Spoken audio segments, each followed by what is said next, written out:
sometimes mmadụ na-asịkwonu ọwụrụ ya sometimes anyị ekwukere nya wụlọgo ka anyị mara ife ihe eme nya wụlọgo ka anyị mara ife ihe eme ị na-criticize nke ndị ọzọ eme nke ị na-criticize edugudu na ịda condemn ndị mmadụ imego nke ya ifo a chemist that is not even a glorified one.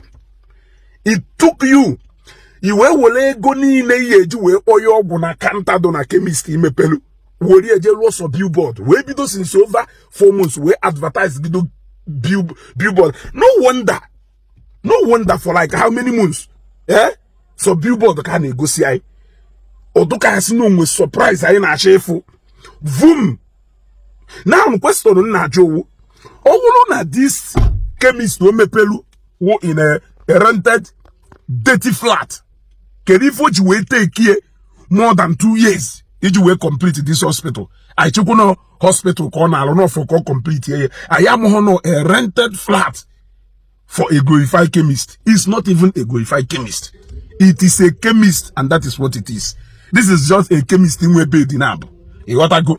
Webe aneje nene ndị mmadụ na-ewu genotype malaria ke ndị mmadụ ife BP nene sugar nyaka adọwalu bed kwụkọ ihe ọkụ in a dirty flat. Ọ na ị na-ejekwu na this ife a hakpọrọ omenala chemist dukwo careful maka infection.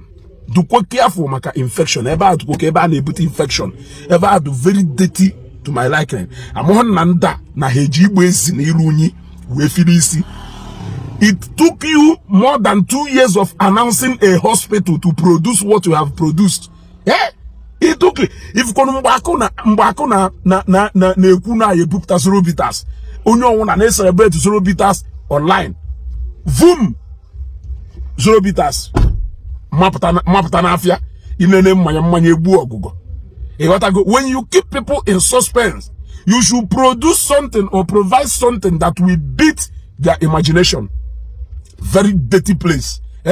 Jelo signboard kalele nke adole na Santiago Milan na Lagos. Jelo signboard kalele nke adole na St. Nicholas and the Seraphic Hospital. One day, go to Seraphic Hospital. Ilu eba if you fail hospital. You can only compare it with St. Nicholas Hospital. If you cannot respect the man who put that in his place, one the chemist I cannot go to that place. Even the believe I the coaches China signboard. Go to Kine Meba. If any na hidreba, go to Kine Meba. Onye yabeba for surgery. Which doctor yabeba member surgery? Appendix kamada yabeba. Kebia way to total mother nab. Appendix kebia way to total mother nab. Come there, go to one card new. Onya operation anime. They just sha. Nifeni na hede na signboard. Only 2 services ka hire render weba, which is counseling and the gono do defa in any BP and defa nya we fa yeme we fa yeme weba. Mathias who that keta kamana that guy who Isiagu Ejiofor. That guy we see up wojo. If kokos we brunda na egwu o te na demand de wan kai fu se hospital la e we no ba omozi fo yeme o we se ko onvelu olu ho fife e wata go onvelu ho fife na anya n'ime that hospital e mako na so se ego Mathias ji we me enlargement photo nya na nwunye ye debe na that hospital nwere ike ibute 1 carton of Panadol. Iba na chemist nya show me that way pharmacy dispensary show me that way because that is not what it is. Kubicle eji kanta ko polu paracetamol mkpụrụ one polu septrin one polu kerive ma kpem tonton na alacha e got vitamin C posane ife elu 1 carton olu ipack ogwu niile do na that dispensary. E got go all chemist shop. It is a chemist shop nwere bed nya ebiazie na chemist ka eke ife n'aka agwa dị ya na bed ke nene BP and they water no mu ife ni na if I win gragra on e behave ka Nigerian politicians. They know the way how yesi we woru e water go riego e ga na ayi water ife alolo o ha ayi ka ba na amụrụ ọkpọ jekwa kwado puta. When you started announcing Omenala Hospital, in fact, this is truly Omenala Hospital because it is very clear that no Mbologu na mpa ife agbo ogweba oshananya popo esiresi, popondo esiresi, akwụkwọ ojoko esiresi, opo mari esiresi, and the dogoyaro esiresi ka a denye ndị mmadụ na that hospital. So this is truly an Omenala hospital. Omenala Trado Medical Hospital, Trado Hospital. Oivo omodo ka aye eji isi nwa adike eme mgbọrọgwụ. Mụ ka mata mụ nka na ebe a. A nwere ife mfụrụ ebe ahụ. Ndị agadi nwoke na agadi nwaanyị je na-abụ ike ebe a sị na ebe gono. Hai, Mathias ekpere m ọjọọ. Ọ chọọdụ a flat dị mma. Uje na a place onye ma na enyere ebe ahụ 220,000 in a year. Of course, when he go ne ijiwe go no to whatever.